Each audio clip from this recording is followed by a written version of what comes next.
Amnistía Internacional presentó su informe anual El Estado de los Derechos Humanos en el Mundo, en donde advirtió el estado crítico en el que se encuentran las garantías individuales en el estado de Chihuahua.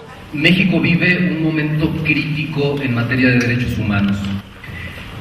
El secuestro y asesinato de decenas de miles de personas en los últimos años, la impunidad como regla frente a la comisión de abusos, el asesinato de Betty Cariño y de Yuri Yácola, de Maricela Escobedo, de Josefina Reyes, de las más de 300 mujeres tan solo en el estado de Chihuahua, cuyos familiares difícilmente encontrarán justicia bajo las circunstancias actuales.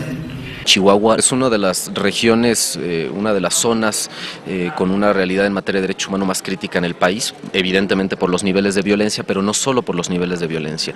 La violencia tiene que ver con un fenómeno de ineficiencia de autoridades ministeriales y judiciales para hacerle frente. El caso de Maricela Escobedo es el caso quizás más representativo, es decir, una mujer que es asesinada hace 3 años aproximadamente, que el Estado no le garantiza justicia, una madre que inicia una campaña desesperada para encontrar justicia y que no solamente no tiene una respuesta eficiente de las autoridades, sino ni siquiera las autoridades son capaces de protegerla a ella, al grado que termina siendo asesinada también.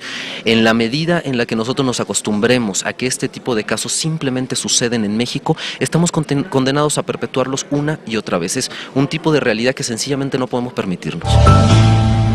Creo que también tenemos que dar un poco el beneficio de la duda unos cuantos meses más. Entendemos que hay cambios que pueden ser tardados, pero la realidad estructuralmente hablando en Chihuahua no se ha modificado. Ahora, esto que mencionas es fundamental. No se nos olvide que uno de los 5 casos de la Corte Interamericana es Campo Algodonero. Y Campo Algodonero pasa necesariamente por la voluntad política del gobierno del estado de Chihuahua para sacar adelante las investigaciones de los asesinatos. En la medida que no cooperen las autoridades del estado de Chihuahua va a ser muy complicado dar cumplimiento a la sentencia. De manera general, Amnistía Internacional también advirtió sobre el grave estado en el que se encuentran los derechos humanos a nivel nacional. En muchos sentidos, el año 2010 fue un año de promesas incumplidas.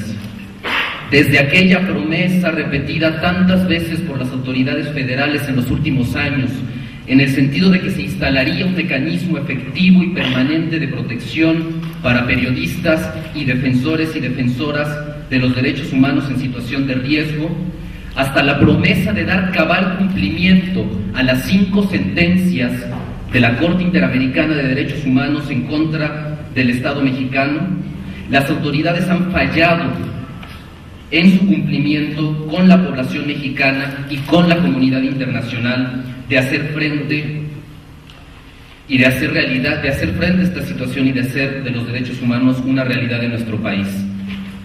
El recuento de los abusos cometidos durante el año 2010 es sencillamente ensombrecedor.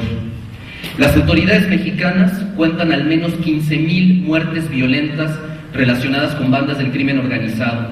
Esta enorme cantidad de asuntos pendientes nos dibuja una realidad que puede describirse de manera transversal a partir de 2 elementos fundamentales. Por un lado, el hecho de que la política de seguridad pública que el gobierno federal ha emprendido en los últimos años ha fracasado a la hora de proteger a los sectores más vulnerables de la población, como lo son las y los migrantes irregulares, quienes defienden los derechos humanos, las y los periodistas y las comunidades indígenas.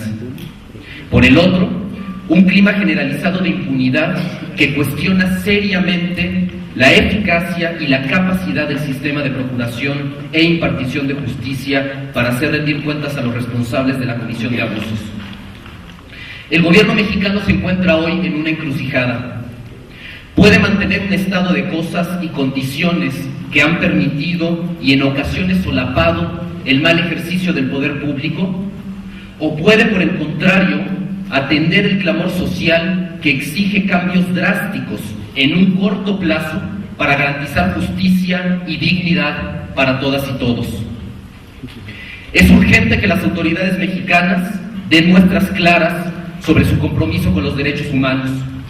Para ello, un primer paso debería de incluir al menos el cumplimiento completo de todas las sentencias de la Corte Interamericana de Derechos Humanos en contra del Estado mexicano, la creación de un mecanismo permanente de protección para quienes ejercen labores periodísticas, así como para quienes defendemos los derechos humanos en México, y la publicación de indicadores, planes de acción y resultados concretos y con plena transparencia de los esfuerzos a los que se ha comprometido el gobierno federal para combatir los abusos en contra de las y los migrantes irregulares en nuestro país. El año 2010 ha representado enormes preocupaciones en materia de derechos humanos para Amnistía Internacional en México. Sin embargo, las movilizaciones presenciadas en las últimas semanas, así como la voz creciente de la sociedad civil organizada, que exige dignidad, son la muestra más clara de que el horror no puede ser la última palabra. Con imágenes de Dios Camacho Rivera, informó desde la Ciudad de México Marta Elba Figueroa, corresponsales del Diario de Juárez.